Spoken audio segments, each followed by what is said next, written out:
So part of my work in identifying how to work with cultural responsiveness is involved when I was working with a 15-year-old girl who had many identity clashes in terms of being able to accept parts of herself that others said that weren't beautiful. And this included her cultural identity of being mixed race, and her mother was identified as white. And a lot of the time she'll come to me and say, you know, my mom says that my hair is ugly because it's not straight and blonde like hers.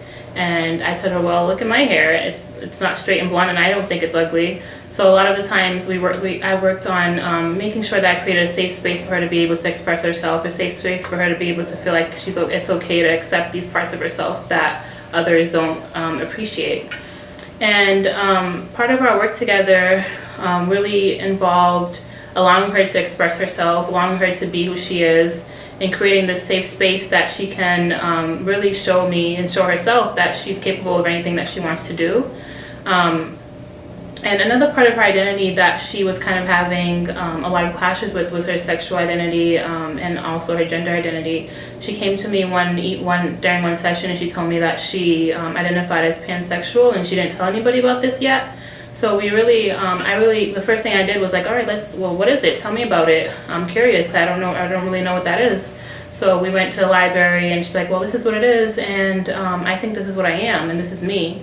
And part of it was just allowing her to just teach me, and being able to just sit back and just say, like, can you teach me about this? And that was really made her feel comfortable and made her feel like she had something valuable to share to the world.